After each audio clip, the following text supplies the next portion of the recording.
Abusan for Makwaba, Brasso, Yebedin Kobo. Kwakubu ahe ewo ha. Hu hia se mecheche because obi anim se Ghana ha ka kwakubu ahe ba akopɛ. Kwakubu. Yeah, no. It is saying I am part of a corner. I finish up so. I feel come to ye na yet in come na. Amen. Atu sure Ghana so na John Dramani Mahama, His Excellency. Na I started in the cabinet. Na ye veti omo. So the bay of Babaji Ghana for. Ya bo susu di. Enyame pa. Or Babaji Ghana for a free or how any amani hunemu. Na Ghana fanent ma pefra. Ti be obi a mechiano. Penny John Daman Mama, Yaman on and Yamana Wade, a man in Kunudie, na a few weeks, and what names from Con. Our dema a Davidino. Obit me a man as I would any be no dear Digan anymore. Na what the campaign, now what made in Kunimabua, Amagana fan into my pepper. Okay, Kogu, opening somewhere, Kwame Quatin, were free. Opening Kwame Quatin, somewhere Kwame Quatin. Oti she obesiase na ne wo faase ne joy so akodia oh ntine to atiase mo no correct oti ase say you what's enti openi Samuel Kwam Kwate efre no ofa kwaten efri women dey ya na ye na to what's na dafo she obesiase ene so fa say ekogyaw etutu ntuma du achi we kodia enyame penemre be mo etutu ntuma du achi okay now talking about she obesiase me ncha Deuteronomy kromo obi o friend Deuteronomy the only Deuteronomy o she obesiase yes so Deuteronomy good morning na wenfa oh Ashanti region na say Ashanti region atwon go bi aja okay kampa yes kampa oh hunu ho ohun ya file bibi be ti share motom okay enti abroje ba be kan ho na mehu se oba my father documents what me asha in na obetwam wo me camera no oh sir I so twam wo camera no one na da akola na no I was so books no one na fa says we school to a guy okay Aronya Kwaba no right 1 2 yen sha asem free him for kra mpo Kwagu ofa so watch that there and saying reforms be called organ education service. One of them is promotion. Young free hotel.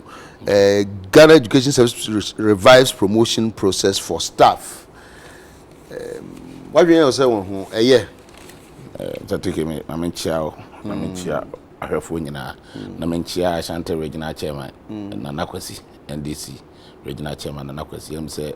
Abona homo de pa demonstration ye kwen wasante memo no the way I will see akeka no and organization ye no one ne dom na regional executives ye da o mase ne bo ma baso so wo hwe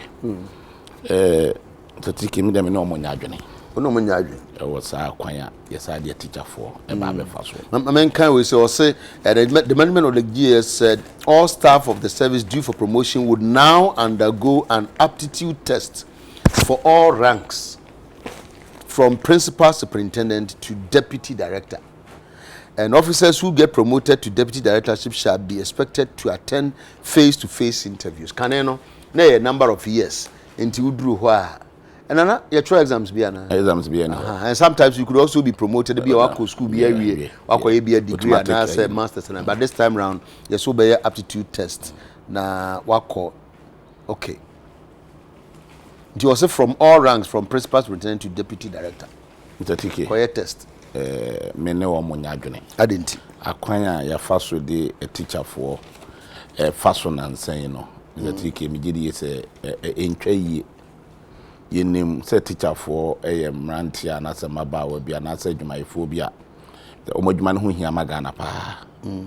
Dem prepi no so omo so ana omo aketua ana ewo fom pa. Ohwe Ghana fo a omo ye adwuma public service ne civil service mo a nte wo yi omo market a ofom pa teacher for kan ho bi omo nso anase bi ni allowance bi a yedema omo no teacher for ye mo allowance bi a ba ko other sectors ya ebi tu kwan ne mo allowance teacher for mo ni allowance bi a omo ni hwe sir omo ebi tu kwan ne mo allowance kakra ebi ekoye adwuma bu an mo allowance kakra ba teacher for tu kwan akoy wo dia ne to take classroom na wo kira de enso me say ekwanya ye do mo fa so nansan no e ya de a e ya pa unmutananse ya introduce to licensure exams bi yes teacher for to kutu 2 million at say ansa no akwa sa exams no na akwa exams no nso mpo na se one pass ya nya de be fro to ye teacher ni ye post to we nyina ye niema aba ma teacher for bebre e kasa kwanya ye do mo fa so no e den ba se licensure no teacher for no support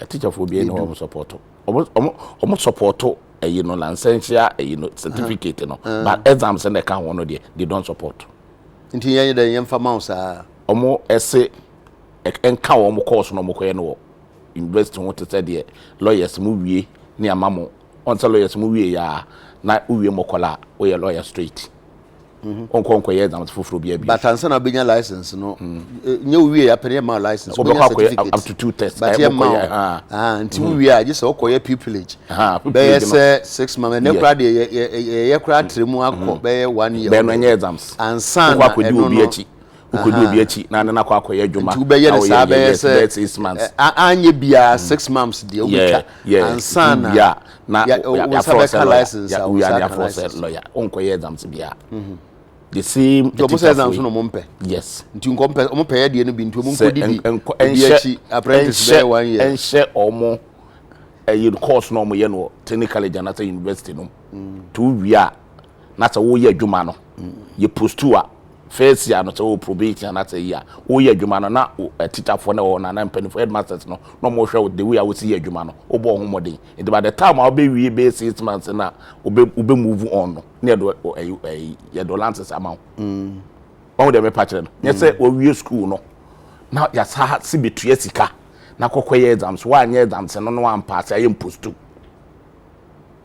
so sika no mutua no ntine how mo ana say you post to no so ka ho bi one pass I am post to no so ka ho bi so we need license na menya sure say lawyers for mo party out a mo kokoye sa pupillage no mo oyi wa ankoya akwanya foforo we need license on to practice ana me say obi akokoye lawyer no need license on to practice obi akokoye exams na afi bia so be kwa akoye license yes so be kwa renew ba ankoye exams say sa na tie enti minyini say a teacher for no emna so say wo wie school a wo kira de no ni asa manasa akoye exams foforo so onkoye exams ansa na amana license enti o ba bia kutueti kami wa wakatu ya de ma woni so eduru promotion so a yesesa akoye exams ne enhwe se wunumade ansa na promote edi ya how na edi teacher for komu ye wo memu hai ye nim se teacher for eduru 4 years ya e wo ranks bia any years ya wo de dey wo de ko promotion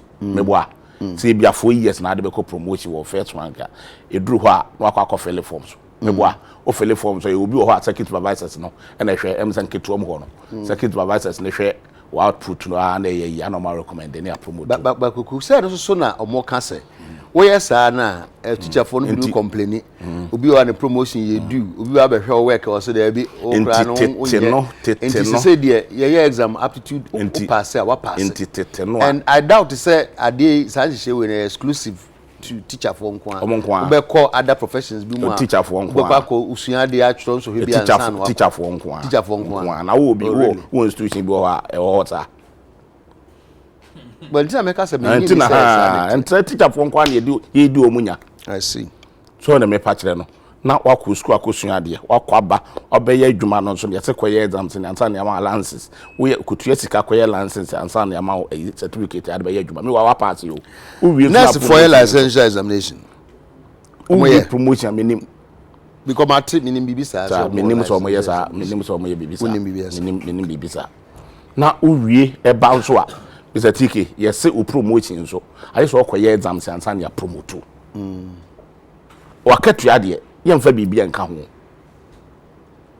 wakatua yemfa bibia nka ho ntu didi say a teacher father na ye do omo abro sa ye di a teacher bro a teacher for abro sa chetetem bia no e teacher ne kwaye exam tantana de e kan nsa no ye de ma no be 3 years ni teacher ne bia no ya promote no first omo de ba say ba omo kwaye online form to 3 years ni ye promote obia really yes ne no no yes Ghana 3 years teacher ni bien who are promoting forms so my I feel no more yet say I'm coming promoting forms so bre wo and then no more so konkoye online enu mu anom koye sa discussions na anom de we yaba charges some koye exams answer the 3 years ni omo adiu for promotion ayenye e be pem de na udi omu nya sen na ewie nso a wo se age so ta be exams answer no tuna John Dramani Mahama yakasa but kwekwe sa teacher for exams na omo year for license enye Ghana na create yo ye create no way it is kwa mama bibiri amama be so sa mama nkan bi nkyerɛw ya mo ye exams answer na ya ma wo mo eyi no lances mama kan kyerɛw wi a we University of Minnesota ye ka Ghana dia na yakofa oman foforo bi so ade na won kasa bi a UK anaso won kasa America anaso bi a won kasa bi China anaso won kasa bi a na yakofa country bi that even exist country bi a mo chabna bi ase so kasa you are impeaching my date. Oh there be I'm not no na America lawyer make reference to oman ente ho mate no na America matrasa me nru sa stage no kora bi da nti no I'm just throwing say ye di nkomo no sabi nti nkemfa no mo aban na wo mu musua na emefiri amanone ebe yi nkemfa we ne nto so there's nothing wrong say na Ghana ni kasa say enya ne yenye te be ma da bi be ma reference te bi ye bi nti ade enya ese ye amamuo na amubu ye bi no a na emu ni aban mu no menyi ni say mo ideas ni nyina na efiri mutim ebi ho musua firi baabi sabi ka na amotim no nyamo na mo ye ko fa firi obi ho so there's nothing wrong say ye hu bibi a ekoso na ye na ye bi wo ye bi space ye hyewi ya nyamfiri achim nkrum we fe wose na de na Ghana fo no kasa senya ya ma reference say obi ye bi nti no adenti obi ye kromfo e te Ghana fo be kromfo okay so any adenti na yankoso no ye nante adenti ye ko fa ka ba ya bi bi nso nante no obi tumi nante okay ne bi fro by so adenti na wo ka mu na wo nante oh se e to da me nante ade na won nanti mfiri wo kuru ma kyan so meto nkyene won kran esuro obia na so me kasa na enko na so I'm just telling you says adeti just adeti lawyer your teacher license examination e bi na me kan de kire wo nti kam ye wie ya me hwe wani ma kan kire wo say e bi kura mpo asem ba aban mu kura nkasa de ya de nye se ne ye to na nka me be ba ho no me be kire wa me ye nto so na so if you say problems wo ho an ye hwe de yi sa problem ma me nto aso amentoaso tuaso entina John Dramani Mahama na nsan wonya akwanya o ka kire Ghana fo nyina se oba sa exams no a enkwala no ye no he is not against licensing see be ma omo license omo de be adwuma but he is against examination na ese ma enkwala no ko tie tikata akoye exams no ansa na de license na mo nto no oba na nsa say ni de be ka curriculum no mo ye no technical college and university no no musua no mo partner ba out na won say kuta license it say de lawyers de no etie no na wo ba lawyers de no we school unya license ba we ye ma license ba ni won tan ko ye exam te foforo bi abi ba to be ye bibi on ha pepe no so ka to so be ye apprenticeship wo ko kira de na ye hwe output na say ye na say o qualify say de license na ma wa ye che exam no bebre na exam na say first batch om kokoye enipa be 20% pe na pass ye you know correct okay me sana me tell more teachers pass licensure examination. I'm reading to you 8,089 out of the 12,000 teachers who wrote the second teacher licensure examination have passed. It's 800 source Ghana web. It was 8,000 out of 12,000. Yes. It's nipa 4,000 and pass. Yes. Yes. In the fan it say nipa 40% and pass it. Nipa 40% and pass. So interest more. Yeah, okay. With the emphasis 40% akura ko exactly. So the figure represents 67% very good pass. Very good. And the men to make catch on it say we school eti post no. With the hindrance bi abeto na kwam. Say wa year exams ayi licensure exams intino wa pass umpum ayi post no. No that to tifie. Me wa ko school na we pass. Ye the certificate amano e with technical college. And so exams we no ababe blockade amano say wontumi nko nanim. In say 5 years kra na obeye no on pass ya wontumi nko nko yadwuma. E de fe ti emfa man sa be. Na nya sa na wo ho free tete no. Nya sa na wo ye teacher ni nya sa na letie. Ye nko yanim da. Enti nim kono ne say obe block nkofo no wontumi enya adwuma. Okay. Ah, enti mama ende. Oh, dem na say oba mu bebre enti mama ende kakra. Wo so wa yi men sabri na no. Mama 2 minutes. First of all, me hu ne o kire o say mu hia exam no. Enti mama nwie. Ana John Dramani Mahama ta ka say sa automatic promotion no. aha a teacher for duru baby say 4 years and 5 years let's say promote to no obem automatic promotion okay said the be a teacher for nkoye exams bi eduru ho a ye won for 5 years no yes so a mpelifo be hwe wade kire omodin so obi wo headmaster wo a won ne adwuma circuit supervisor headmaster on pe wasem na say osinti on recommend the same thing okoye exams so na mpo obi asema wo aka wo abronya bremu na aka last one dabi kwaku eta mu kwa mo no so uba mu bebre ono so meba bebre o kan wa mene na nya adwo meba bebre kwam lawyer me da so bebre amemfa kwanya we na mencha wa hwefo ya joso lawyer mefa kwanya we na makle issues bebre o na di kan se de wa okenkan ye no ema wa hwefo no me gidi ye se ye ba ha o pe accurate information so de kwaku ka se onim se nurses for ye license exams no o man Ghana ye ni nurse bia wo ho a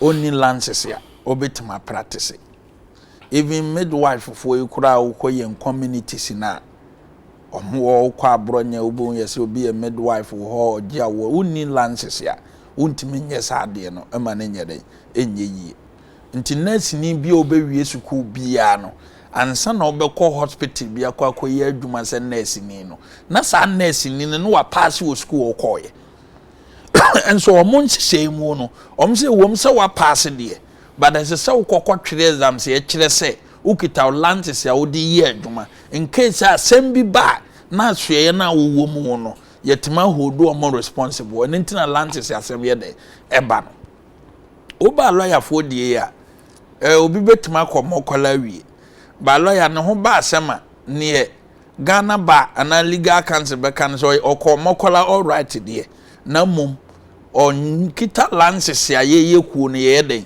ye gini tuma na ye den eyeye obi akọ medical school ebi a UCC wako KNUST wako University of Ghana wawie owie ye no ebi kura no kita distinction ne kekanka ba de say etse o san kwotwere exams me ma lances ye kire say wo ye doctor ni enye ne ena eba ndisi wo so na wo so no mo twere entisi ye wo opposition a ni ye say ye wo opposition ti asem bia ye pese ka na kire say one way the other no ompe omani yi ni edi kan wo kan a teacher for ho asema lawyer said they now make reference to aman biso no aman ya atwa ho ahia no eduruba bi Ghana for lawyer omko Nigeria no a omko kire ade mmere bi 83 there about no unu say eduruba bi ma Nigeria ban the policy bi ba say unkita lances ewo omukrom ho no ma untimi nkire ade bi nti eno ka ho bi ma Ghana teacher for omko Nigeria 83 ne nyina no dodo na samba fie because Nigeria aban atena se ehun say aduru mira wo ye teacher ni a obekira ade a ese so kita lances 83 ho ba enti aman ya atwa ho ahia ne omo pagya ko omanim bia no wo ye teacher ni Ghana for omako school wo UK a omo ye education nyina begi atum say wo wie ho school a wo kita ayi honom no enwoma twa ye no amma wo lances ya wontimi nkira de se teacher ni no man Ghana ye koye nim ye ye nhyehyeye na John Dramani Mahama say ye ba ye be yi we afro 2015 Ministry of Finance in collaboration with Ghana Education Service lawyer omo ye say a teacher for pe baby aso ya ghost names power lawyer AGS and also wo hobby obetima kase sa asem ya menka no meboa ope baby so amount for the fake certificate eye aduma pa lawyer eye Ghana Education Service into 2015 no BNI nhwehwemu kire se sika enkwa teacher for ho emma omo nsanka o makatu akase no eye nkrofo bi o mawura Ghana Education Service mo a wo mo qualify into omo firi ase se omo ye auditing near auditing nkrofo certificate ye kita omo lawyer Ghana Education Service nko no setup any GS tenase ye no God's names ye yi free Ghana Education Service mo nko ano a omo nye qualified to teach and me ka say be discuss bi wo ha mantam dunu omo hyehye ya na ye dia ya asresem se bono mantamu no a teacher fo nko an no kita fake certificate ye nya omo 240 Doma is and the top way 14,000 ghost names any nkrofo a omo qualified to teach and ye yi omo din film sa nkrofo ye omo wo mu yi se bia gi 1,000 Ghana mantia e kire se o minor boka yen san hwe obi a on qualify na o kire obade because nena sase ni ho nti ye invest we ye mamu no obi a oni entity e fa de kire mu no na wagya oba kwan se o ko school aba sa nipa na o kire dukadaya one maame a ono ti efie eton kakoye pe nti na ye koya na ye bai omo ye sa audit ni yi firi mu nti da yi aba ne se licensure exams nti through that no set up in the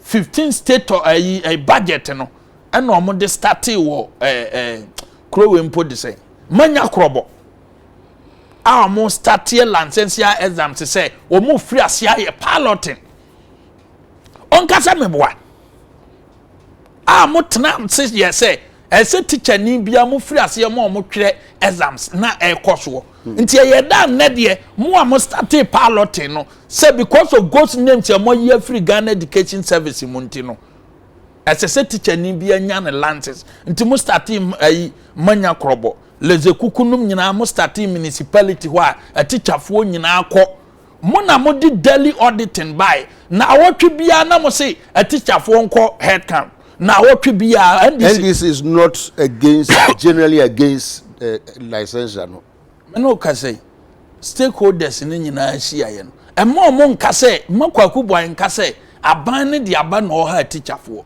because mo penso mo start piloting no eno ne de na ayi party na moto ma teacher for na mo pese munya the quality no enti ukase ye ha na nado aba no ha teacher for a na John Mahama say former president Mahama say dia ye kan sa dia mo na mo ha teacher for say ne teacher ni bia soro na okọ demonstration okọ demonstration dia yi mwaye say teacher ni ni kira ade mfie miensa na mo de simple interest e de calculate ni sika if more less divide mfie miensa na mo ma na bosome miensa akatua e koso okroma eno na e dia osan ka say promotion enkoso 2017 Ghana Education Service omu promote a teacher for 4,000 2018 omu promote a teacher for 9,000 2019 diana stakeholders here wouldn't a teacher for omu apply for promotion 35,000 and omu apply ya afi no omu hia omu se no said the ade ne kono ehun be hia se ye be yen sakraye because your sister is a teacher for promotion. Sa teacher for your man apply 2019 kwa 35,000. Lawyer be promotion buru mfie du. And sa teacher ni ni ti o sister no omo ye due. Yes. Omo ye due for promotion. Yes. Abi die e buru mfie du nso ne promote no. And ada 35,000. And omo se no ne se de AC ba no obi apale agu ho. Me no ka say we adwuma local government service. Na say duru say ye be your director. Principal director 1 and director 2 lawyer okoye exams ukọ me no kasa sisi and net the bia me no kasa the whole Ghana 216 districts public service commission aton safre youth employment coordinators nyina omo won kan se per the art no ayi National Youth Employment Agency law no say wo be ye why district director wo ba public service commission ye wo interview wo ba be twere exams wo pass ya na ya confirm say dey wo ye director omo nyina 216 omo won kan ha enti dia na asesa ana azama message no ya tra ho ana ye be ma teacher fo adi lawyer 2012 and this manifesto nekitami wama kachira Ghana for say wamba teacher ni bia wamba hese teacher fo nyina benya dana yele atenam former president Mahama na share sabon ne manifesto nekitam page 20 and in 2012 Or say, who you free license no more. That or can send me number some promotion more. Me or can send me number some quarter. And no benefit will be just Namabaho. Or say former President John Dramani Mahama or Tiano say and Nintina me more tear for near teacher for what to say. Mr. Dramani Mahama by Kansam Chironi and DC for in fact because what Dikanakanda 2012 manifesto teachers page 20 ensure the early processing of salaries of newly posted teachers as well as placement of newly promoted teachers on their correct salary levels. On the Kasa a teacher for a year for 2013 to 2016 but your market you buy 120,000 and no market to your mother or catch or say unya sika obema omo so me miensa akatua enso no aka no wo manifesto mu osan ka say a teacher for housing obema teacher for or see implement a diversified mix of incentives including housing, training and professional development. Teacher for fi no way atakwa me dan kura teacher ni be da mon kire ba bi odisi ma teacher for enti sa no dewa message no mo de ba ne de yamfa nya so question person say enti no teacher ni na wako College of Education for 3 years or so we ti owie no say we nya license a yes e ma na nchira de that's the case enti no we dey obenanam hokwa in the face of teacher deficit na ye wono lawyer e be bisa say nti lawyer ni a wakoma kwala wi yes you need lances here and this is a Supreme Court decision so you need lances here you can't practice akrana ana client onim say ebia lawyer need lances of which who were lances no baba fawa meme de sa problem wakwa akokọ so no yemfa merem se me de minim but I say me hwese wo lances ya teacher ni a ya ye nhyehyeye se nyina ye di mraso no that is why yes wo twere baako na no mo pass ye sa nipa 8,000 out of the 12,000 lawyer say binu twere 28 na meboa e no ma be twere 2019 no ma ye de wo ma pass ye omo nyina akọ wi ya do certificate amount ukọ classroom eno nkyere so omo tifie na akwanya nyere eni ho ma omo now the stakeholders ne kan say ene natifo kan say lances ne de egitum ya mpese bone nipa bonefo ba be wuram na mom fees na ana say registration fee na ye kotua e de atwere exams 200 Ghana na aban nyu me no for me feel say aban eyi free ho na so omo kwakotwere omo exams na me go say omo ni ene no omo John Dasco no one kwakwe ya adwen so omo nyi free ho no but the lances ne de say okwaku be ka say aban de ha omo ne de mo start ye bi okay and now they no to a promotion ya ye kan one cat lances na nye o meti exams na e wo no enko exams ni de ye nyi free just say you against the you want go trade exams you won't get the lances unless for ono so ma alternative say adenti na yenye ne say on kira de no na yen monitor no yen hwe na de kire say the lawyers na yen ma no yen nyina so fa ma no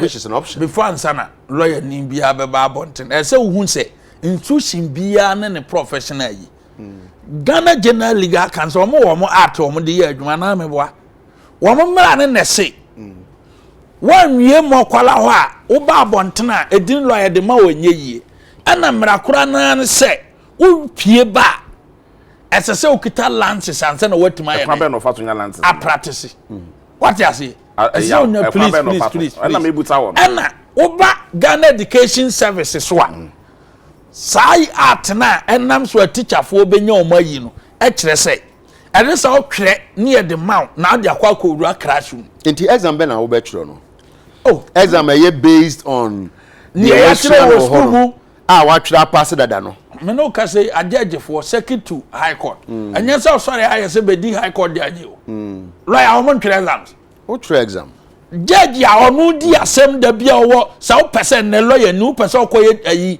district court judge wa pass mo kola o okita ne license enso ye mfra wo se brabedi judge woto forms na te se ne teacher fo yeye woto forms no ne wakọ sam so ye lawyer ni meboa okọ ne ebisa say rate of sermons ye den na lawyer ni want man kan ye wa wasem enti teacher ni wo so ye science wo ye chemistry wo ye maths minim se de kwaku kan o te ase o say identity ne ye nye ne say o nipa no wa try exams no wa pass dada se wo be ma license the identity ne based on say bia ne adwuma oye nti no wa ye adwuma no ya hwe no ya man whole license dan say yensan ko try exam na ko say exam kro no na wa ye no yensan mo na ko ye foforo we are in a situation obi ebetima tenase ye ne se ne wafia ne se no a obi betima tenase so say lances ne de ma obi betima bodini bi ahyem still ano ebeko the old system no enti say also wafia de okita diploma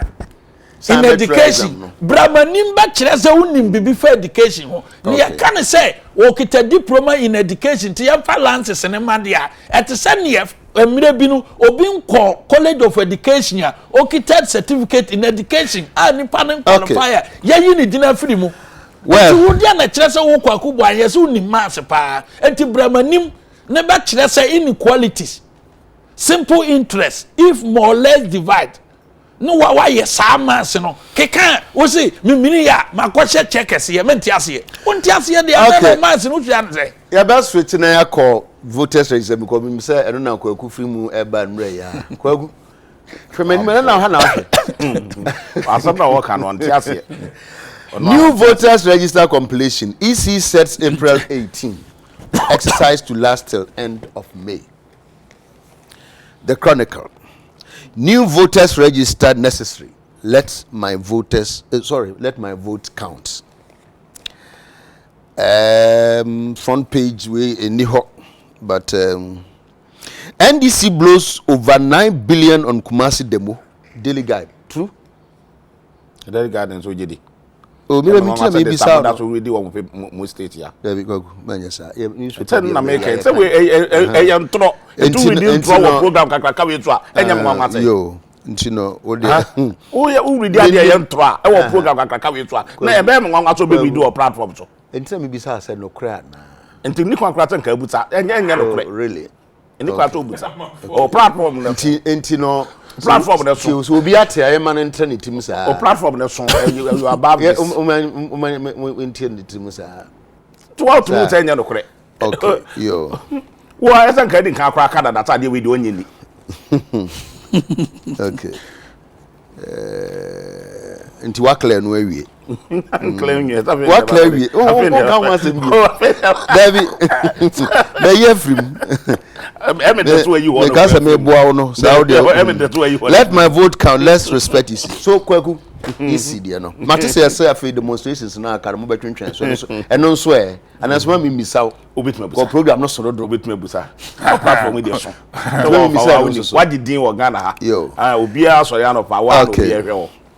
Nti niam bi wo ha outside lawyer and the allegations bi wo ha eni kwa kra so man kofu kata na lawyer pa na allegations o kind of platform kakaka to say the allegation tie obi na ba court judge nkan say mehwe akọ na onye nti o de mamo spasa asem ye hwe enti eno ano kwaku ye hwe voter register maso em say nansane na say nansane ne NDC demonstration kakaka o Kumase na ya beda santeman ase na ya da otumfo ne mpanimfo a omudomo animonyam beta demonstration nachi demonstration na ya otumfo de animonyam beta debi me se ya beda na ase adebe se wo si aka ne nse yenche mu yi da otumfo ase se ya ne krom ya ba ya bibi boni bia ensi ho na ya demonstration no e waso dwem na mpanimfo nso beta ya kire no ya da wo mase so mu ja wo adwuma eto ho no mu hu se Ghana for demonstration na NDC political parties ana ekabo mu no mo yesa demonstration na wo hwe nipa ebebu abonten ana se nipa ba abonten be di demonstration leti there the pefi se Ghana for nyina ayo madwen se ye register na ye wo no ye register papa ye de to abebe na ye me ya se ye nuanom yisi for ase dwe kasa bi yaba omumu ama ahantan kasa bi yaba omumu a odwene ho a wonte ase te mpanimfo ene mohia eminent committee no motiye no some of the political parties in Asia and stakeholders in China obi amfa na adwene mra na consultation in yamo money media money civil society for Asia omodin ka ka kire mo say enye papa se betro register for we say register na o ne munya ne political parties ne other opinion leaders in Asia na mo sori a ye betro sa dwe kasa ne ahantan kasa no ye mfa ntra wo memo eyo oman ni sika na editua wo muka eyo oman no na amo mo ba bite ana oman no no mo ye adwuma ma wo mo omo nya adwuma ma wo mo tatike so nmusa eye nipa wo oman no no mo ye adwuma ma ye na omo oman no ne so omo mpre register na won ye register papa na wo sori anopa na wo bete ye beye a sa dwe ne ahantan kasa no omo nyai enya papa yenka eduru baby o Mr. TK ana ehu hia se nkofo ba exercise omo common sense kakra ne fie nyansa kakra ehu hia pa nti ne wo school nyansa ne wo fie nyansa nti wan kane mienu amom na do fie se media me nyansa anu a mekosua ne school ne no anu no na wo ye agu abusuafo animu ase na wo ye bu man animu ase enu tena tan bia na e ka twote ye exercise common sense ne fanye bibia common sense is supreme. This one exercise so common sense. Ufi nyansa no. No one find bibi na atimi de ya mami to me nti. De me pen na me ya emra kra lawyers kra do baby one exercise so common sense. O mra no meboa. Se wo law mu. Enya lawyer de by wo to say na. O tell lawyer wo betu ya correct me kakra. Eni it still say wo betu me exercise so discretion. Ana meboa. E wa asam. Yes, common sense. Nti the senior pa kono so oye adwuma no so feel say common it is sensible so oye na oye na yes na nipa bebre ka kire wo say ade na wo ye na nye papa jaya you have to listen to them exercise that common sense but say kwekwe sometimes the obasa nipa bebre na e be din so betimi ehu say nipa bebre no omunie tikasa omukasa say wunya nipa 1000 e was street so as against Ghana for several millions untumi nka say na nipa bebre enyo ma ne kote nipa say 20 say no me say committee no kote na eminent committee bi o makote on bad advice o no I don't get the drift. Nancy letter committee committee. Yeah. I was on a bad advice home. A year did they buy a Ghana for sorry or Mukasa register near register papa. Did they buy somebody for no much I. Oman can't come to many political parties no concourse. No montomo, but no much ya. I don't want no more to Ampia. See a bear register. That means Omu Ghana for. Okay. And then I make us a common sense. No, they don't want to exercise it. Ukweshia civil society.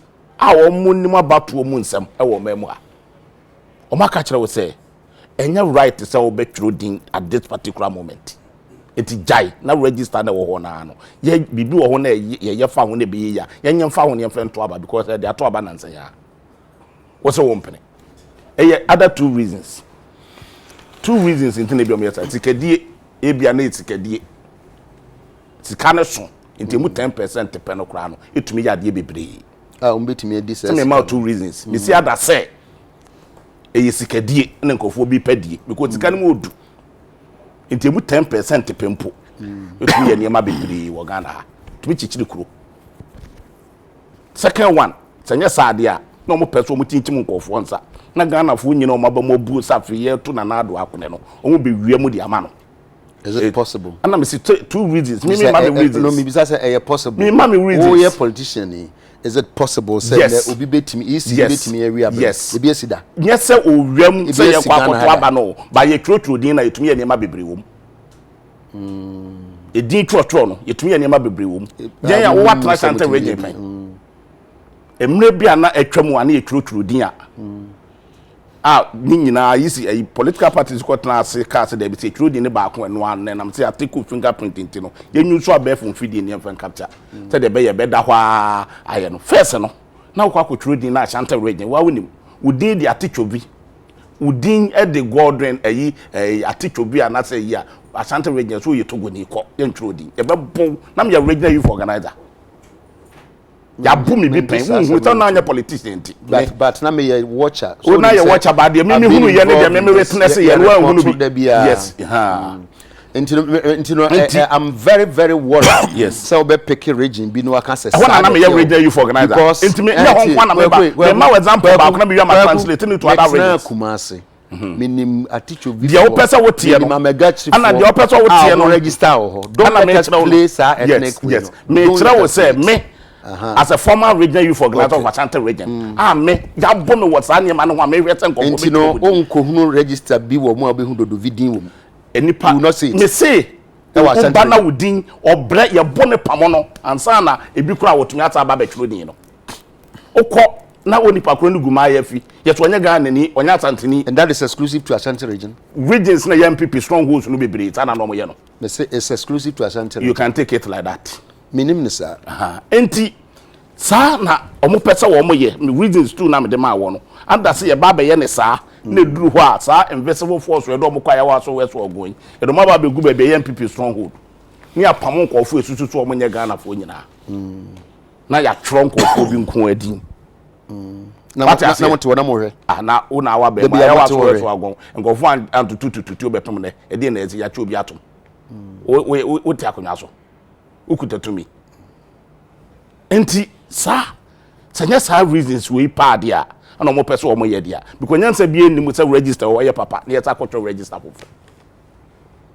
because register with political parties nyina na tenase e ka say every 4 years bi e twotwo din no enya papa enti abefu mfidie bi o wa ye nkonkofa na me capture Ghana fo a o maduru o mu mfie so o moto abeyeye na ye twotwo din say de be ya utwo din na da 100 years o fingerprint me lawyer what to kwai pa fingerprint you take here you can take in biom e bin si baby ada na 7 years ni take go be fingerprint yes one san ko twodin foforo ko di line 3 months ye ni o ye kwa akoto district assembly election onum ti ebie mu menkwala bi tworo mudi o ma no munya 18 years lawyer akai o ma no munya 18 years no o ka so o ma no munya 18 years 3 months o mo na o mo nya na o ma no munya 18 years e wo ayiya 3 months ye ni ye kwa akoto this on ti ebie mu ma nti sa kola na what take the fingerprint no o si afraid de one san ko di line so san ko twere ni di bi ni san taking the fingerprint the same biodata na take yen one san ko di line so no san ko fasade no ntu ye we ya emfaso be na wo so nti no ana political parties ni nyina kata da bi machines na wo ho no sa wo sem fum so wo ho a wo ye ho bibie ye because last 2 years so the budget to parliament say ye ma utika na fa kura machines no they mistake no last 2 years so sa Adekye last year so Adekye ba dwon bone kakra ba o mutrim nti say tika no mcho mo yusu amfa anye sa maintenance no no this kana to ama machines na go what say causing financial loss to the state. Yes, have you taxpayers' money. Yes, have you attack machines for.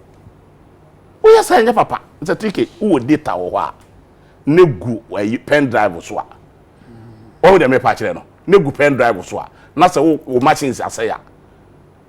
What's our pen drive for?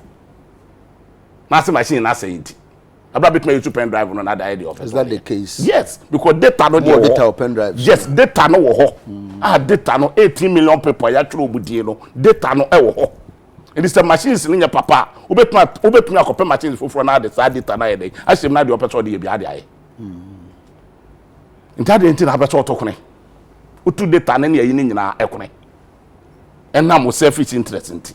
Ye ko ka we ya dwa ne ahanta katenti ye beye o ya ma hwan no enya Ghana for na we ya mom tatiki na wo hweti car ewo mu use close to 1 billion Ghana cedis close to 1 billion Ghana cedis because almost say machines some dey about 400 million beto registration no so no almost about 500 million be registration no mass registration no asa no mu yo ma exhibition ene 140 wo kan nyina boma 1 billion Ghana cedis name quality nuase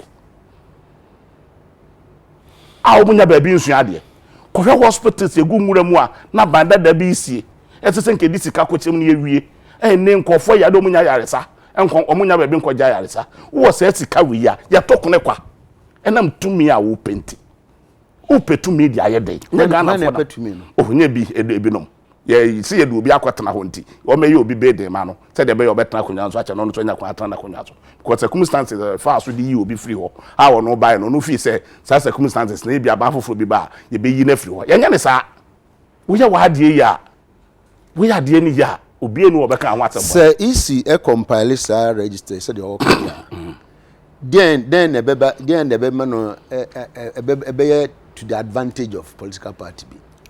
Now one compile for so I be then na no so emfa so. No, I'm asking you okay, me dem gidi say ehun hia say betro register. Say isi ni so dey.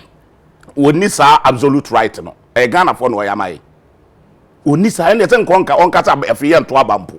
Enti na na do ade credit president. No dey oni but population dey owo. You woni compilation yes say eteto ogi to me every parliament. So assuming say also ogi to me a say to me no onya. I just want it to me. Into one function ni trimu say wo to me because the position no kuta no obi na de ne kwatena ho. Kwaku fana bia wo beboa for purpose of education. Mra ben na say so menya lawyer but enya lawyer. Mra na kire say o compile mamamwie. Me say enya lawyer. Yeah. Enya lawyer nko na de mra ye. Minim say our constitution mo say electoral commission ebetumi compile a register. But in accordance with the law, no law no say. Nti law ben ho ase. Law no say just a parliament ma kwan. E law ben na wo. Minim sa CI 71 ana. CI 71 or 72. Muna sa asem. Yes. CI 72. CI 71 or 72. Okay. So the pastor. Nti he own to me without recourse to parliament. And I say mrana wo memu ano. Okay. Enti say ho na say wo sa uni sa absolute right no a menye sure say wo de beto ano na nkofo tuufo teto bo ase o twe kakra wo so de wa ya adamant na wo kasa sa the break was the kasa enye lawyer me da sibebre yes settle records on the street you know electoral commission said the okujeto abrakwa e kan no na no or say it is the duty of the electoral commission to compile a voter register. And that duty no. Na ehona kuja to asem ne mu no mu derive from authority ana. Dabi me say me o kan na no. Na o kan de atwim. Me sanity. Or say it is the duty of the electoral commission to compile a voter register. That duty na a constitutional duty. No amount of demonstration any betima take away from the electoral commission. Enti se obi ka say dwe kasa ne ayi na nipa na onim ne oyede or can in the first place. Ne di kan. And this intimin kan kire say the current voter register eye papa. Number 1. Dr. Farijan onwa compile the biometric voter register no. In 2012 before the general elections you know, e ka kire say the register is bloated. Na oni tumia obetima yi obi dinaye den afiri register no mu this court ko gitumi na no so emre no to the general elections no ontimi nye saade nti emisa se sadina na ewo ma Farijan ka se register no eye bloated no e kire se o man Ghana you need transparent register in the first place. Number 2, enipa obedi Dr. Farijan ade eye Madam Charlotte say. Madam Charlotte say call news far 2016 o Maria si nyina atiase say the biometric voter register no ghost names nko a ewom ye 200,000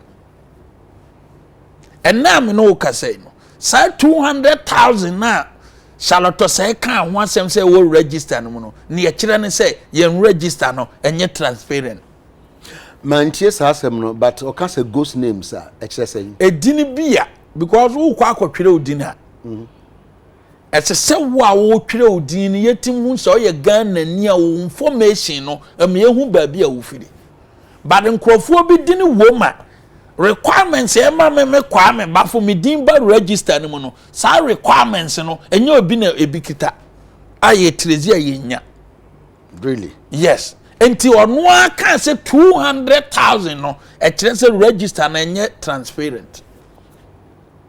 Number 3, the British government and the FBI 2016 wamo conduct investigation for minor register. British government officially etwe bre Madam Charlotte say Ghana wiase nyina open register ye bloated confirming oni o makandada no e your mind Ghana ne register no mo ye nhwehwemu fa ho no register no ye bloated over 1.3 million names. Number 3 no nti e kire se me no kasa sisia no ye ni transparent register, but credible register. Number 4, Madam Charlotte say Kwame nti sa 1 whatever million now kan no mo say bloated no na na nipa ben na man ye bloated no na me ba mu me ba ho nyina. Okay. Number 4, yesi momochichi frinsu ase be ka kiro se denchema wu a lo ye ni na chinye. Madam Charlotte say onu ye commissioner no Edebeto Ghana fo nyina nim in 2017. Electoral Commission ye data management solution software no. Password da so. Sa password na da so no. Electoral Commission na ye Charlotte say kro nim. IT expert omo wo Electoral Commission aso ye ho no omo nim. E dis say Israel fo no mbe ye compile ye register maye no. Womun kwa ne kita sa password no o mutumi bowuram ebie ameye hu se we dini wom we dini se Israel for no kwa Ghana Electoral Commission aso ye omuni Charlotte se akanda no obi ye ni omunim password ye da deputy commissioner Amadou Sule otimi ye illegal transfer we Charlotte se na ne kai e bra omudi petition ti ano further particulars no. Paragraph 28 sub paragraph 6. Also the deputy chair operations has persistently effected illegal vote transfers from his office on the voter management system in clear breach of the law. That was an allegation or yetiano. Allegation when she appeared before and sitting here minim da say or call committee nanimu no utumi approve member committee and that at any point in time no the committee has said say Amadou Sule esa de na ampa. Let's clear that. Going by the Georgina Wood committee report against the 3 commissioners, you know, one can say 1. The attitude of the commissioners, electoral commission office, you know, abuse of office. Committee establishes and abuse of office in a way because so effective. But specifically, this committee no can say. Saasem na okan e no kure me no ka say Madam Charlotte say committee ni ka kire ne say ne points o di ba ye nyina no watima establish against the deputies and the petitioners ni so ayediti a ono no so no petitioners ni so watima establish o mu case atia Charlotte say enti o mu miensa nyina bi so o mu office. It means at this point me honestly me share that kind report you can just in detail. Yeah, but I mean, are you suggesting say in that report, no, we be who says specifically Amadou Sule ASA illegal transfers and that the committee came to that conclusion specifically. Madam Charlotte say being a lawyer no, was able to adduce evidence to support and the committee stated drew that conclusion. Say specifically Amadou Sule abusing office in Intino. They say what illegal transfer. Oh, why abusing office? But no, come here. You bet me abuse office, but not to a specific allegation. Such specific allegations, now call for removal. So we must establish that. Allegation. 2 points on the buy, you know. So 1, 6 million be worthy on refund. 2, Naiduma or yes, I illegal transfer, so you abuse of office in Tonkofi. It means that Madam Charlotte say the committee no say I am pass or yes, committee is on coffee. Committee no recommended for no removal. And I face you Sunday my CID for further investigation on one Catamado Sule. Ebesi ne CID for friend. Lawyer, me quite no sono. On the issue about course ni ade and this city no mo kan ye mo pe voter register ya ye kan ho asem lawyer so man Ghana nyina yesi ye person dua na se obaka kire say ye voter register ye papa. I'm going back to Dr. Afarijan.